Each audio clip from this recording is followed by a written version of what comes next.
So today we're going to be talking about one of my favourite subgenres of novel, and that is books about books and writers. I don't know if it's just because I love books so much, I work in the book industry, or if specifically it's because I'm a writer, but when a book is about somebody else who lives in these sort of like bookish world, whether that's in a fantasy setting or a contemporary setting, and is potentially a writer themselves, I cannot get enough of it. I think it's so fascinating reading about other writers writing a writer character. I love it. So I wanted to share with you 10 books within that sort of subgenre that I love. And incredibly aptly, I wanted to talk about it in this video because it is sponsored by Writing Magazine, which could not be the more perfect sponsor for this video. So the title is pretty self-explanatory, but Writing Magazine is both a magazine that you can read physically or subscribe to digitally, and I will actually have a link in the description box to allow you for 20% off an annual subscription to the physical edition of Writing Magazine, which I think is lovely because there's nothing quite the same as like the tactile experience of reading physical magazines and being able to like fold down pages and scribble notes on things you think you might want to look back on later, or competitions you might want to enter. And that brings me to the content of these magazines. If you're a writer, these are an incredible resource for the entire sort of bookish industry. They cover everything from like interviews with writers themselves on their experiences and tips of writing, but also getting published and sort of navigating the publishing world, whether that is like self-publishing or traditional publishing. It's all covered in here. You also occasionally hear from other people working in different aspects of the publishing industry and the bookish industry. But there's also a ton of genuinely fun and practical sort of tips and guidance on writing yourself. So I've got a few back issues here, but these cover everything from how to deal with dialogue, how to tackle big social issues for YA readers, how to write baddies in children's books, understanding all of the different fantasy and sci-fi subgenres, which as we know from this channel, there's a lot. And that's just creative writing. There's also advice on writing poetry, analysis of both published and unpublished writers' works in these volumes, and tons of information on various different writing prizes, awards, competitions, and contests that you can submit to as a writer. And personally, I find it one of the most helpful ways to hone my craft. Like, knowing that I want to submit a short story or a sample of work to a competition really like puts the pressure on me to write for a deadline and to sit down and really work on something and just practice. So having a magazine that kind of rounds those all up for you is so helpful, because just trying to search for writing prizes online is terrifying. Not only that, but I love that Writing Magazine treats like every genre of writing seriously. They cover topics including like young adult literature, crime literature, literary fiction, poetry, children's books, adult books. Like I mentioned, it's wonderful. And in that spirit, they even offer 14 different writing courses on their website, covering everything from writing a children's book to writing a crime novel, and even how to make money as a writer, all of which are led by professional writers themselves. Plus, like I mentioned, you can get a digital subscription where you can read their magazines via an app, as well as what I think is such an incredibly complimentary resource they've created, which is the Writers app. And this is an app that provides you with daily, weekly writing prompts to encourage you to try writing new things, to make sure you keep just writing. The app also provides you with a rundown of different opportunities and competitions in the writing world, as well as some news in the publishing and writing world, and all of that I just think really helps you get a better understanding of being a writer in the 21st century. So if you're writing or you want to get into writing, do check them out. Like I mentioned, there will be a link in the description box down below, which will give you 20% off an annual subscription to the magazine, which I think is fantastic. And without further ado, let's get into the books. So in no particular order, let's kick things off with The 13th Tale by Diane Setterfield. This is a majestic novel, truly and deeply. It's actually about an amateur biographer. So this woman has been raised in her father's bookshop. Her father runs an antiquarian bookshop where she's grown up her whole life. She feels an affinity to this bookshop and all of the words inside of it. And ever since she was younger, she's been very fascinated with writing biographies of quite niche persons from history, so people that haven't necessarily had biographies written elsewhere or haven't really had much attention paid to them because they're not considered that important. And she sort of dabbled here and there in the like more academic side of biography writing, but she's not established. Until, however, she receives a letter from one of the most renowned authors of her day, who has written countless novels, surprisingly none of which our biographer has ever read. But she's heard a lot of great things about this author, and to her surprise, this author has approached her to write her biography. Now, this author has told countless different tales to different journalists about her life, none of which mesh with one another and none of which appear to be the truth, and she has now promised to finally reveal the truth of her history, the truth of her past. So of course our amateur biographer cannot say no to this opportunity. She is fascinated by the prospect of learning more about this woman, writing a biography with first-hand communication with the subject of the work.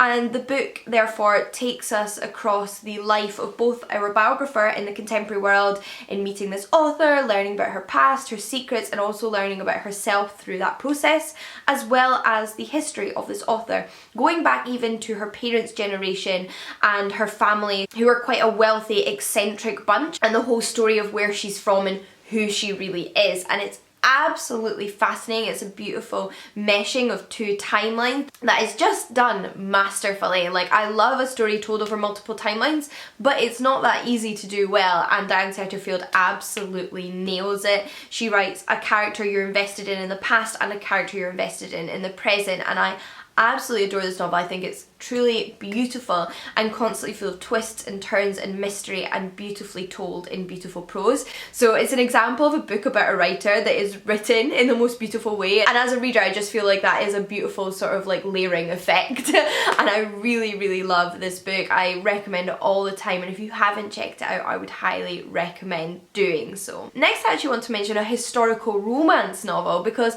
I've discovered that there is like a whole subgenre of romance out there where we have heroines who are also writers, and I love that. I absolutely adore it, and there's a couple I want to mention, but the first one I'd like to tell you about is Suddenly You by Lisa Kleypas. I'd also like to note that one of my favourite things about this romance novel is that the heroine is also like a curvy protagonist, which is really nice to see some curvy rep in romance, and it is set in the 19th century about a woman approaching her 30th year who is actually quite well known for the scandalous novels she writes, but she hasn't lived a particularly scandalous life herself. In fact, it's been pretty unadventurous, sometimes a little bit sad, and she's basically been quite put upon her whole life. And she decides as she approaches her 30th year that it is time to experience some of that scandal that she's always writing about in her books. But obviously nothing ever goes to plan, and she ends up making a move on the man who turns out to be her new publisher without her realising. And naturally it's all about her and this publisher, who owns a big bookshop as well that prints its own books, falling in love and discovering their relationship whilst he is publishing her latest novel, which is actually from her back catalogue. It's her first novel that never really took off, but since her name is more established now, he feels it's time to give this one the chance it deserves. And I really enjoyed that dynamic of reading about a writer and the process of her writing and editing and publishing a book in the 19th century, but also the fun and frivolity of a romance, which I do very much enjoy. So it was a really fun combination of things, and it was really fun to read about someone that was writing in a different time period. But I guess whilst we're on the topic, I should just mention that other historical romance already, and it is Romancing the Duke by Tessa Dare, which is the first in her Castles Ever After series. Tessa Dare is hands down my favourite historical romance writer, because she manages to write the most like endearing, strong, like passionate female heroines, and also manages to incorporate a lot of humour, which I really enjoy. And this one in particular I think is fun in terms of the themes of this video, because it is about a young woman whose father has passed away. She is sort of on the verge of destitution, although she's from an aristocratic background, until she is left a castle in her godfather's will. A castle she's never visited, a castle she's never seen or heard of, but she needs somewhere to live and thinks, perhaps I can sell this property and sort of re-establish myself. So she heads off to live in this castle, but discovers that the Duke, who previously owned the castle, is still in situ and is still convinced convinced that the property belongs to him. So begins a sort of battle of the minds between her and this duke, who both want the property. And what's interesting about this book is that the protagonist's father was actually a well-known children's writer. He wrote a serialized fairy tale type story adventure about a prince and a princess that was published over time and had a dedicated fan base.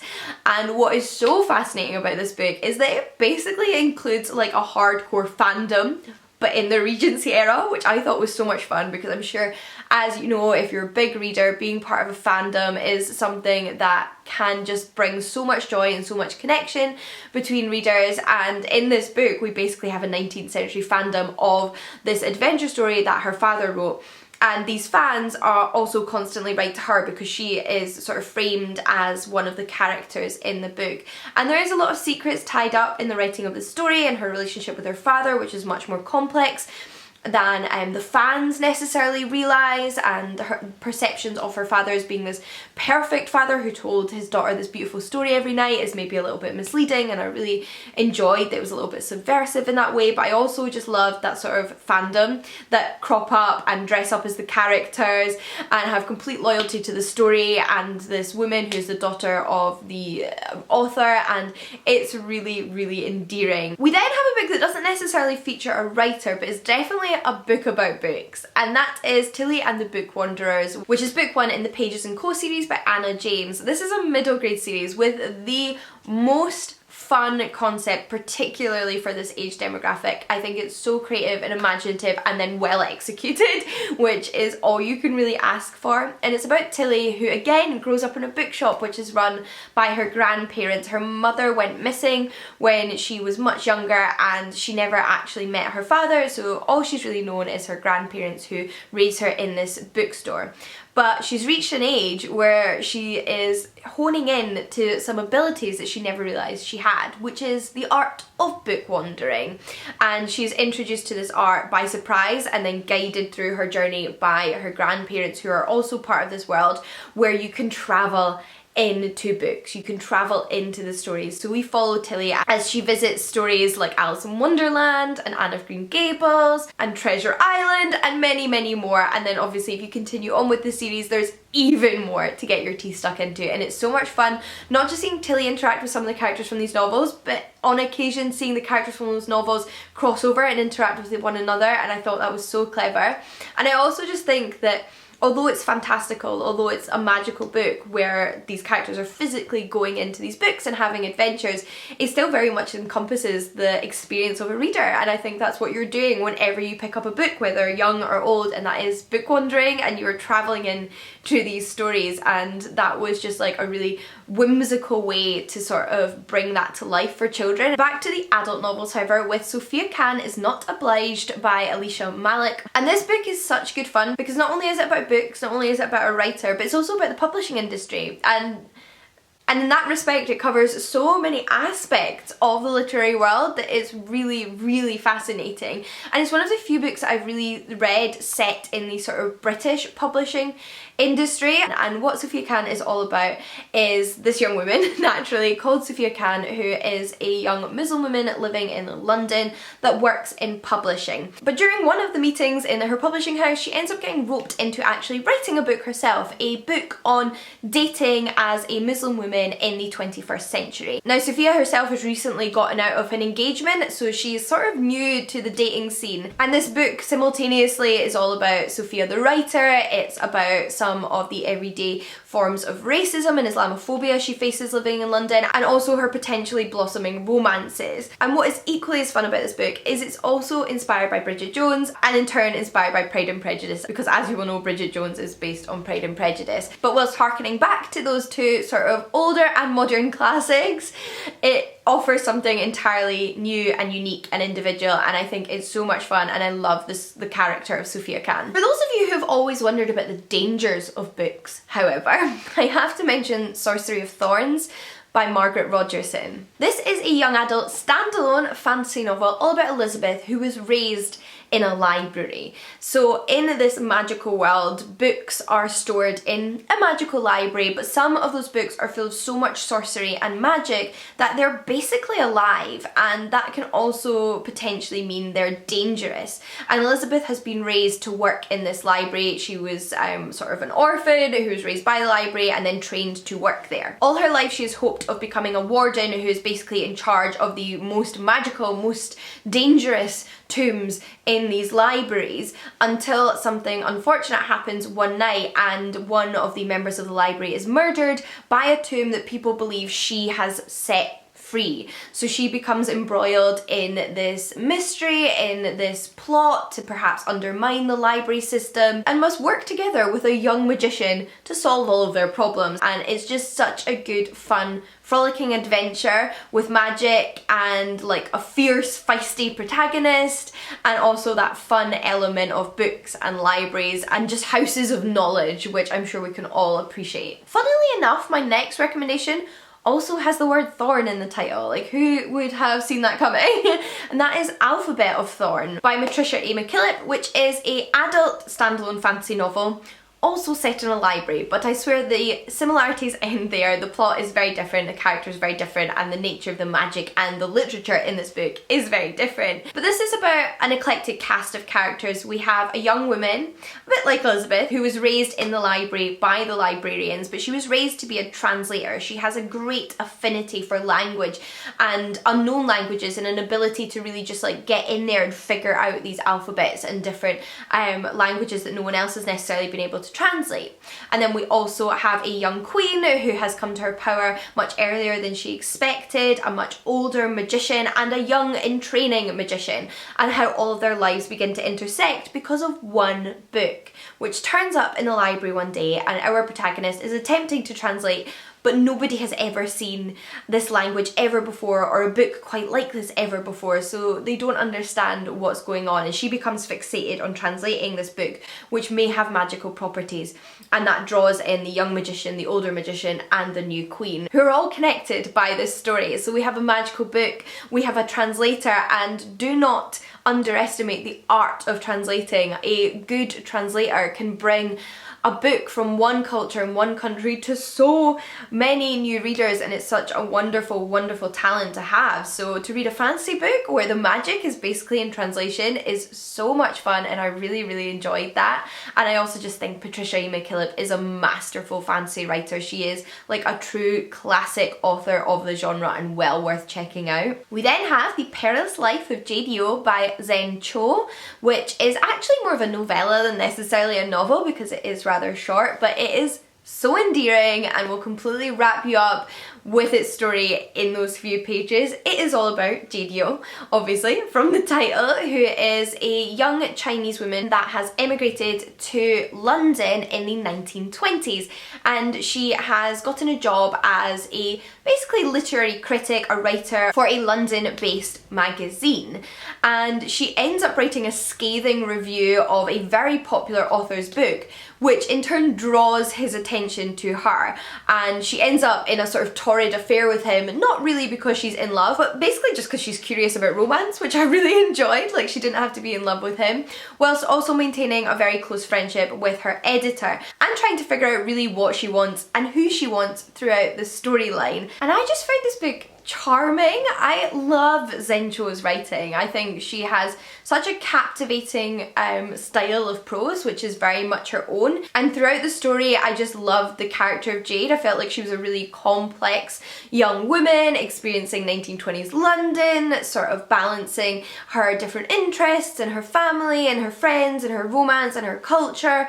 And it was just so well done. I would have loved an even longer novel about her, or a sequel. Like, she was such a fun character, and this book really just managed to pack a punch in a short space of time. So this next one definitely isn't a novel either, but it's another one that's a lot of fun if you're really into sort of like the concept of fandoms that arise around books, and that is The Unwritten, which is actually a comic book series by Mike Carey and Peter Gross. And this one is all about Tom Taylor, whose father was a very, very well-known author that wrote an absolutely worldwide popular fantasy series about a young boy wizard. There is definitely hints of Harry Potter in there. It's very much playing on that genre and that idea of like a take-off kind of children's book.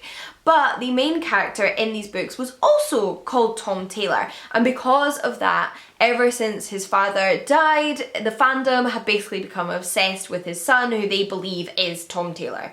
They believe he is the character from the book, and somehow the book is true and he's been transposed from the book into the real world, which obviously is ludicrous. Or is it? Because, as we find out in book 1, there is definitely more than the mundane to Tom Taylor's normal world. There's a little bit of magical, there's definitely some secrets surrounding his father, and potentially a greater connection to the series than he ever anticipated. And then last but certainly not least is The Strange Case of the Alchemist's Daughter by Theodora Goss. Now I thought this one was worth mentioning because it's a really interesting combination of books and writing in a novel. We have the style of novel where you have the writer sort of inserting themselves. So we have a fictional author who is writing the book that you're reading, who's not Theodora Goss, that Theodora Goss has created.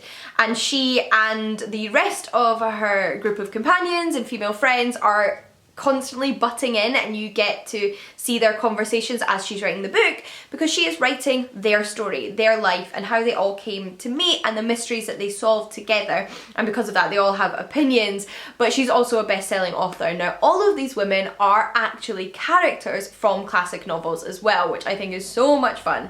So we have a book that combines Rappaccini's Daughter, The Island of Dr. Moreau, The Strange Case of Dr. Jekyll and Mr. Hyde, Frankenstein, and Sherlock Holmes. Plus, in book 2, which I haven't read yet, but I'm super excited to, we definitely get some Dracula, so who knows what else is to come.